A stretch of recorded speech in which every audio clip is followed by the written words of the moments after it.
आज मैं ऑफिस से कुछ जल्दी घर आ गया था। घर की मेन गेट की चाबी मेरे पास होती थी और मैं ही दरवाजे का लॉक खोलकर अंदर आ जाता था। क्योंकि मेरी पत्नी आस्था काम में बिजी रहती थी, घर में हम दोनों के अलावा और कोई भी नहीं था।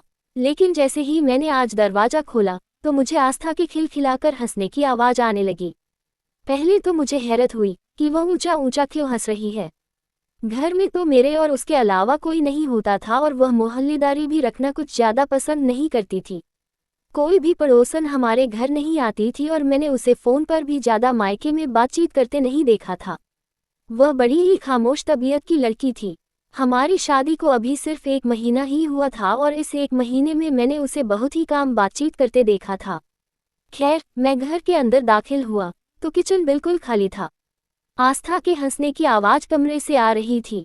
मैं भी उस कमरे की तरफ ही चल दिया, मगर जैसे ही मैं कमरे के दरवाजे तक पहुंचा, आस्था के साथ साथ मुझे एक मर्दाना आवाज़ भी सुनाई दी। मैं अपने कमरे के दरवाजे का नॉब घुमा ही रहा था कि उस लड़के के हंसने की आवाज़ पर मेरा हाथ वहीं रुक गया। ये कौन था जो मेरी पत्नी के कमरे में मौजूद था? मेरा दिमाग तो घूम के रह गया था। मैंने गुस्से से कमरे का नॉब घुमाना चाहा तो मुझे हैरत का बड़ा ही जोरदार झटका लगा था, क्योंकि दरवाजा लॉक था। अब तो मेरा पारा हाई होने लगा था। मेरी पत्नी न जाने किसके साथ कमरा बंद करके अंदर बैठी थी और ऊंचे ऊंचे ठहाका लगाकर हंस रही थी। मैंने बड़ी जोर से दरवाजा बजाया तो एकदम ही अंदर सन्नाटा सा छा गया था, बिल्कुल खामोशी। कुछ देर बाद आस्था की आवाज़ आई, कौन है? मैंने कहा, कौन हो सकता है? दरवाजा खोलो, मैं हूँ। मेरी आवाज़ सुनकर फौरन से कमरे का दरवाजा खुला था, लेकिन थोड़ा सा ही खुला था। आस्था कहने लगी, अरे आप इतनी जल्दी कैसे आ गए? अभी तो आपके ऑफिस से वापसी का समय ही नहीं है। वह बहुत ज़्यादा घबराई हुई लग रही थी। मैंने कहा, हाँ, आज ऑफिस में ज़रा काम था, इसलिए बॉस ने छुट्टी दे दी। ये कहकर मैंने देखा, लेकिन वह ना ही दरवाज़ा पूरा खोल रही थी और ना तो मुझे अंदर आने की जगह दे रही थी। मेरे हाथ में लैपटॉप का बैग था। मैं थका हारा आया था। फिर यह सोचकर भी मेरी जान निकल रही थी कि आखिर कमरे में है कौन। मैंने कहा, आस्था पीछे हटो, मुझे कमरे में आना है। बड़ी मुश्किल से उसने दरवाज़ा खोला था। सामने बेड पर बैठे एक लड़के को देखकर मेरा सारा गुस्सा हवा हो गया था, क्योंकि वह तो मेरा साला था, मेरी पत्नी का भाई। मैं भी न जाने क्या क्या सोच रहा था। अब मुझे अपनी सोच पर अफसोस हुआ था। मुझे देखकर वह भी घबराया था, शायद इसलिए कि कहीं मैं उन मर्दों में से ना हूं जो ससुराल में पत्नी के मायके वालों को देखकर माथे पर बल डाल लेते हैं। मैंने कहा, अरे अभिषेक, तुम आए हो। मेरे कहने का अंदाज अब बिल्कुल नॉर्मल और शांत हो चुका था। जो गुस्सा थोड़ी देर पहले मुझ पर चढ़ा हुआ था, वह झाग की तरह बैठ गया था। वह फौरन से खड़ा होकर मेरी तरफ बढ़ा था हाथ मिलाने के लिए। मैंने उससे हाथ मिलाया और कहा, बैठो बैठो, तुम कब आए? मेरे सवाल पर जवाब देने के बजाय वह आस्था की तरफ देख रहा था। आस्था कहने लगी, बस अभी अभी आया है, आपके आने से कुछ देर पहले। मैंने कहा, तो ठीक है, तुम्हें इसमें इतना घबराने की क्या ज़रूरत है? फिर मैंने बड़े अपनेपन से अभिषेक के कंधे पर हाथ रखा। मैंने कहा, तुम्हारी बहन का घर है, क्यों परेशान हो रहे हो? फिर मैं आस्था से कहा, अपने भाई को खाना बनाकर खिला दिया है कि नहीं, या बस बातों से ही उसका दिल बहला रही हो? आस्था भी मेरे नॉर्मल व्यवहार को देखकर अब कुछ रिलैक्स हो चुकी थी। अभिषेक का भी रुका हुआ सांस अब बाहर हुआ था। मैंने खाना उन दोनों के साथ ही खाया था। अभिषेक खाना खाते ही घर से चला गया था। मैंने आस्था से कहा, अगर तुम्हारा भाई घर आया था तो कमरे में छुपकर क्यों बैठा था? घर में तुम्हारे अलावा तो कोई नहीं था, फिर कमरा बंद करने की भला क्या जरूरत थी? मैंने ये बातें आम से अंदाज में कही थी, लेकिन आस्था तो यूं परेशान हुई कि जैसे मैंने ना जाने उससे क्या पूछ लिया हो। वह हकलाते हुए कहने लगी, वह बस मैं और अभिषेक, अभिषेक और मैं। शायद उसे समझ ही नहीं आ रहा था कि बात कैसे बनाएं। अगर अभिषेक की जगह आस्था का कोई और रिश्तेदार होता तो शायद मैं शक करता, क्योंकि मेरी पत्नी की घबराहट और माथे पर चमकने वाला पसीना और मुझे बार बार नजरें चुराना मुझे शक में डाल रहा था। लेकिन मैं शक कर भी नहीं सकता था, क्योंकि अभिषेक मेरी पत्नी का भाई था, और एक बहन भाई का रिश्ता कितना पवित्र और पाक होता है, इस बात को मैं अच्छी तरह जानता था। लेकिन जब मैं अगले दिन ऑफिस से वापस आया, तब भी मेरा साला मेरे घर में मौजूद था, और वैसे ही कमरा बंद था और अंदर से लोग था। अब तो ये रोज का रूटीन बनता जा रहा था। अभिषेक का रोज रोज मेरे घर आना मुझे पसंद नहीं था, एक दिन तो मैं अपनी पत्नी आस्था से कह दिया कि अभिषेक रोज रोज हमारे घर क्यों आता है। मेरे कहने पर वह कुछ परेशानी का शिकार हुई थी। कहने लगी, शादी से पहले हम दोनों का समय एक साथ ही गुजरता था। उसे मेरी आदत है और मुझे उसकी। अब इतनी जल्दी तो आदत बदल नहीं सकती, लेकिन धीरे धीरे वह खुद ही मुझे पीछे होता जाएगा। मैंने सोचा, उसकी बात भी ठीक है, क्योंकि वह 2 ही बहन भाई थे और कोई तीसरा बहन भाई नहीं था। इस तरह उनका एक दूसरे के साथ अटैच होना तो एक नेचुरल सी बात थी। मैंने कहा, कोई बात नहीं। यहाँ तक तो बात मुझे भी समझ आती है, लेकिन बंद कमरे में मेरी पत्नी और उसके भाई का होना मुझे बहुत अजीब सा लगता था। और उस पर दरवाजे का लॉक भी होना, कभी कुंडी का लगा होना कुछ अजीब था। एक बार तो मैंने जो देखा, मेरा दिल बेचैन सा हो गया था। आज भी मैं ऑफिस से जल्दी ही वापस आ गया था। ना जाने क्यों मेरा दिल ऑफिस में नहीं लगता था। घर में मैं और मेरी पत्नी अकेले होते थे। माँ जिंदा नहीं थी और पापा तो मेरे बचपन में ही मर गए थे।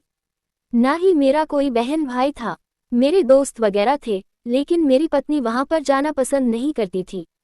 शादी के शुरू दिनों में मेरे ऑफिस के कलीग्स ने मुझे अपने घर दावत पर बुलाया। मैंने आस्था से कहा भी था कि वह तैयार हो जाए। मेरे दोस्त की पत्नियों से मिला जुला करें, उसका भी दिल लग जाएगा। लेकिन उसने साफ मना कर दिया था। कहने लगी, मुझे ज्यादा लोगों से मिलना जुलना पसंद नहीं है। हालांकि औरतें तो दोस्ती बढ़ाने में जरा भी सब्र से काम नहीं लेती है। वह मोहल्ले में किसी के भी घर आती जाती नहीं थी। पड़ोसियों को भी अपने घर ज्यादा आने नहीं देती थी। वह एक अलग ही मिजाज की लड़की थी। हालांकि मैं बहुत ही खुश मिजाज और मिलनसार इंसान था। मेरे दोस्तों का सर्कल काफी बड़ा था, क्योंकि माँ बाप नहीं थे, बहन भाई भी नहीं था। इसलिए मेरे दोस्त ही मेरे लिए सब कुछ थे। मेरी पत्नी की एक आदत बड़ी अजीब थी। जब भी मैं उसके करीब आता, वह मुझे होश में नहीं लगती थी। ऐसा लगता जैसे वह आधी नींद में और आधी होश में हो। शायद यह मेरा वहम था। मुझे पत्नियों का मायके में ज्यादा आना जाना पसंद नहीं था। आस्था ने शादी के तीसरे दिन ही मायके जाने के लिए कहा। उस वक्त मैंने इतराज नहीं किया था। उसे उसके मायके ले गया था। लेकिन जब उसने हर 2-3 दिन बाद यही रट लगना शुरू कर दी, तो मैंने उसे सख्ती से मना कर दिया। मैंने कहा, देखो, मुझे ये सब पसंद नहीं है। तुमने अपनी जिंदगी के 20 साल अपने मायके में ही गुजारे हैं। बेहतर है कि अब अपने घर पर ध्यान दो। हाँ, मुझे इस बात पर कोई भी ऐतराज नहीं कि तुम किसी से मिलो। तुम सब से मिलो, लेकिन हर समय मायके में लड़की का दिमाग लगा रहना मुझे अच्छा नहीं लगता। ऐसी लड़कियों के घर नहीं बसते। मेरी बात सुनकर वह बिल्कुल चुप हो गई थी, कुछ नहीं बोली थी। मेरी शादी को 1 महीने से ऊपर समय गुजर गया था, लेकिन मेरी सास कभी भी मेरे घर नहीं आई थी। बस यही साला था जो रोज आ जाता था और ज्यादातर उसे समय आता जब मैं ऑफिस में होता था। इत्तेफाक से जब कभी मैं ऑफिस से जल्दी घर चला आता, तो वह मुझे घर पर ही नजर आता था। कभी ऐसा होता कि मैं ऑफिस से वापस घर आता, तो वह मेरे कमरे से बाहर निकल रहा होता। आज भी ऐसा ही हुआ था। शायद उसे यह मालूम हो गया था कि मैं जल्दी घर आ सकता हूँ, इसलिए वह घर से बाहर निकल रहा था। जब मैं घर के अंदर दाखिल हुआ और मैं गेट पर चाबी लगाकर उसे खोलना चाहा, तो दरवाजा पहले से ही खुल गया और सामने मेरा साला खड़ा था। एकदम मुझे सामने देखकर वह बुरी तरह घबराया था। एक तो मुझे इन दोनों बहन भाइयों के घबराने की आदत समझ नहीं आती थी।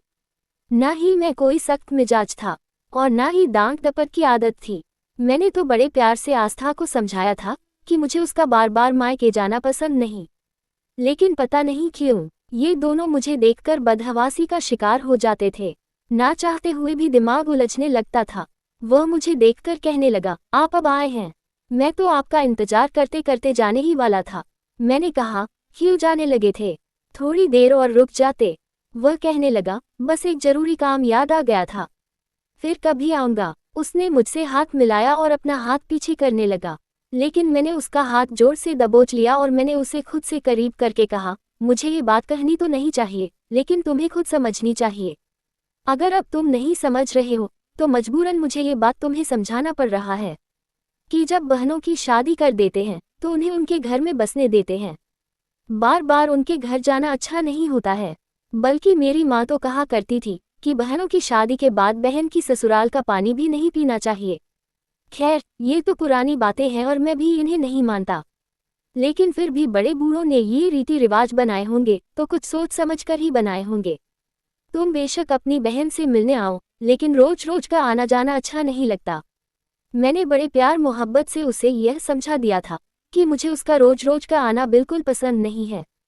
वह मेरी बात सुनकर कुछ नहीं बोला था, चुपचाप चला गया, लेकिन वह मुझे बड़ी अजीब सी नज़रों से देख रहा था। शायद मेरा समझाना उसे बुरा लगा था। अगर लगा भी था तो लगता रहे, उसे खुद ही समझना चाहिए था कि वह क्या कर रहा है। खैर, मैं घर में दाखिल हुआ। आस्था शायद अभी भी अपने कमरे में ही थी। मैं भी सीधा कमरे में चला गया, लेकिन जैसे ही मैं कमरे में दाखिल हुआ, मेरा दिल धक से रह गया था।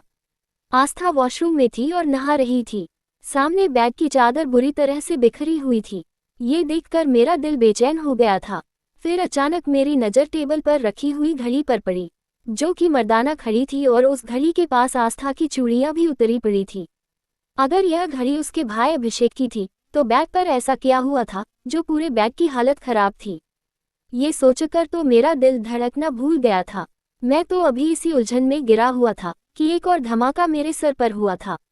बैग से नीचे एक प्रोटेक्शन का खाली पैकेट भी पड़ा हुआ था, और उसे पैकेट को देखकर मैं सांस लेना भूल गया था। मेरे दिमाग में जो बात आई थी, मैं उसे सोचना भी पाप समझता था, लेकिन जो कुछ कमरे की हालत थी, वह सब कुछ इस बात की गवाही दे रही थी कि अभी इस कमरे में कुछ देर पहले क्या हुआ था। जब वॉशरूम का दरवाजा खुला, गिले बालों पर तौलिया लपेटे आस्था बाहर आई, लेकिन मुझे देखकर रुक गई। कहने लगी, आपके ऑफिस की ड्यूटी बदल गई है, अब आप अक्सर जल्दी आने लगे हैं। मैंने उसे कोई जवाब नहीं दिया, लेकिन बैग की चादर उस पैकेट के ऊपर से अपनी नज़रें नहीं हटाई थी। बैग पर अपनी चूड़ियां देखकर फौरन से आस्था ने अपनी कलाइयों को देखा, फिर चूड़ियां पहनने लगी। शायद उसकी नज़र अब तक उस पैकेट पर नहीं पड़ी थी। मैंने कहा, ये चादर क्यों बिखरी पड़ी है? तो कहने लगी, बस सफाई करने ही वाली थी। आपके आने से पहले कमरा बिल्कुल साफ रखती हूँ। आज आप जल्दी आ गए हैं, इसलिए आपको बिखरा हुआ लग रहा है। ये कहकर वह अपनी चूड़ियां उठाने लगी और अपनी कलाई में पहनने लगी, और साथ ही साथ उसने उस मर्दाना घड़ी को अपनी मुट्ठी में दबोचा था। शायद मुझसे छुपाने की कोशिश कर रही थी। इसके साथ ही तकिया सही करने लगी। मैं झुककर वह पैकेट उठाया और उसके सामने किया, जिसे देखकर उसके चेहरे की रंगत उड़ गई थी। मैंने कहा, आस्था ये क्या है? कुछ देर तो वह कुछ बोल ही नहीं पाई थी। फिर कहने लगी, शायद रात वाला पैकेट है, मैं डस्टबिन में डालना भूल गई होगी। मैंने कहा, लेकिन आस्था हमारे बीच रात को ऐसा कुछ भी नहीं हुआ था। फिर ये पैकेट कहाँ से आया? कहने लगी, आप तो बाल की खाल निकालते हैं। रात को नहीं हुआ था, लेकिन उससे पिछली रात हुआ था। शायद बैग के नीचे चला गया होगा और चप्पलों के साथ इधर उधर कहीं से आ गया होगा। कमरे की सफाई नहीं हुई है, तो पैकेट भी कमरे के अंदर ही पड़ा है। मुझे उसके जवाब से संतुष्टि नहीं हुई थी। फिर मैंने कहा, तुम क्या कर रही थी? कहने लगी, कुछ भी तो नहीं, बस यही सोच रही थी कि नहाने के बाद कमरे की सफाई करूंगी। बस खाना बनाया था तो गर्मी लग रही थी, इसलिए सोचा पहले नहा लूं। मैंने पूछा कि आज अभिषेक आया था? ये सवाल मैंने जानबूझकर किया था, हालांकि मुझे पता था कि वो आया था, क्योंकि वह तो मुझे गेट पर ही मिला था। लेकिन उसके सवाल ने मुझे हैरान कर दिया था, क्योंकि वह ना में सर हिला रही थी। कहने लगी, नहीं, वह तो नहीं आया था। भला वह रोज क्यों आएगा? मैं तो उसका जवाब सुनते ही अपनी जगह जम सा गया था। वह मुझसे क्यों झूठ बोल रही थी? मैंने उसे गेट पर खुद देखा था। शायद आस्था को ये लगा होगा कि मैं अभिषेक के जाने के बाद घर में दाखिल हुआ होगा। मैंने जानबूझकर आस्था को यह नहीं बताया कि मैं उसे बाहर गेट पर मिल चुका हूँ। वह मुझसे कहने लगी, आपके लिए खाना लगाती हूँ, आपको भूख लगी होगी। लेकिन मेरी तो सारी भूख मर चुकी थी। मेरा दिमाग साएं साएं कर रहा था। जो बातें मैं सोचना भी नहीं चाहता था, वह मेरे दिमाग में घूमने लगी थी। लेकिन जब मैं आस्था और अभिषेक के रिश्ते के बारे में सोचता, तो मुझे अपनी सोच पर ही अफसोस होने लगता। लेकिन ऐसा सोचने पर मैं मजबूर था। जाहिर में तो मुझे ऐसा कुछ नजर नहीं आ रहा था। मेरा दिल बुरी तरह परेशान हो चुका था। एक बार मैं ऑफिस जाने के लिए घर से निकला, तो मेरे सामने वाले घर में रहने वाला पड़ोसी भी उस समय घर से निकला। मेरी उससे अच्छी दोस्ती थी। वह मुझसे कहने लगा, अगर तुम बुरा ना मानो तो तुमसे एक बात कहूँ। मैंने कहा कि बुरा मानने वाली क्या बात है?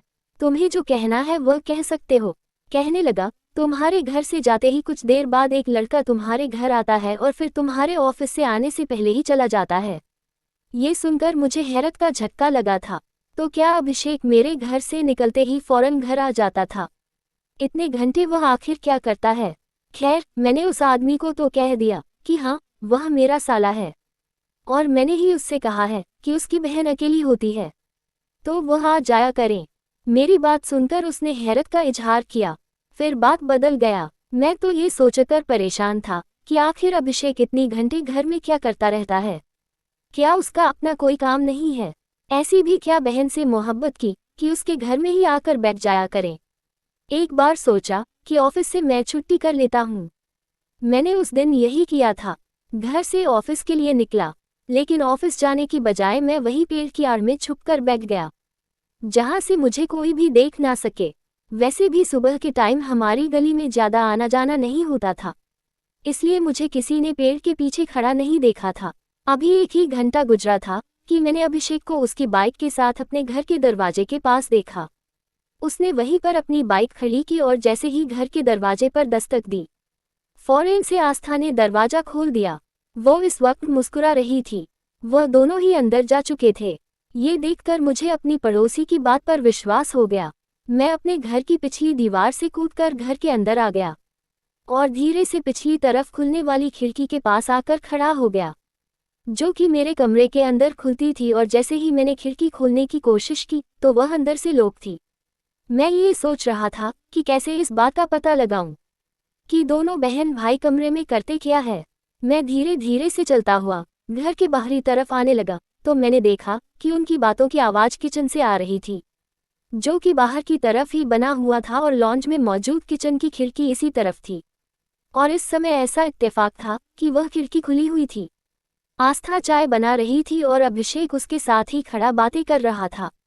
और उनके बीच की जो बातें मैंने सुनी, मेरे तो होश उड़ गए थे। बहन भाई के रिश्ते का ये रूप मैंने पहली बार देखा था।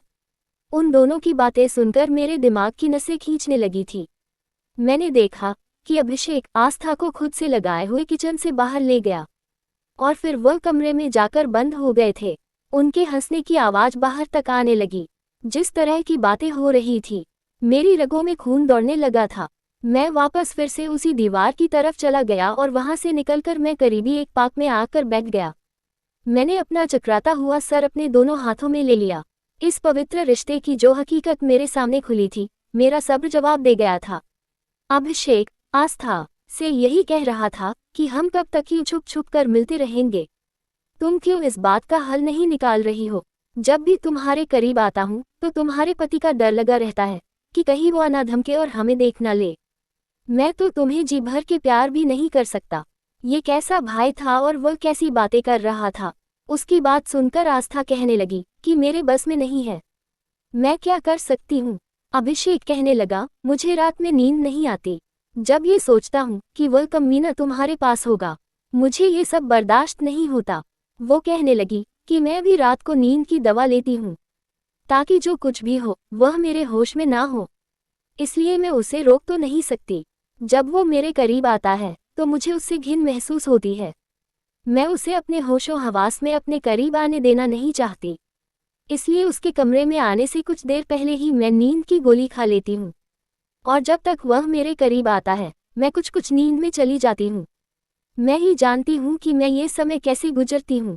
इससे पहले कि आस्था कप में चाय डालती, अभिषेक ने उसका हाथ पकड़ा और उसे किचन से बाहर ले जाकर मेरे कमरे में ले गया।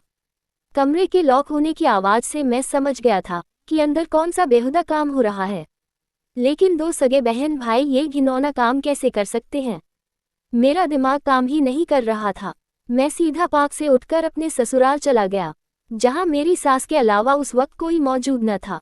मैंने अपनी सास से कहा कि आपने अपने दोनों बच्चों की कैसी परवरिश की है कि अभिषेक रोज मेरे ऑफिस जाने के बाद मेरे घर आता है और फिर अपनी ही बहन के साथ पाप करता है, और आपकी बेटी भी उसके साथ इस पाप की भागीदार होती है।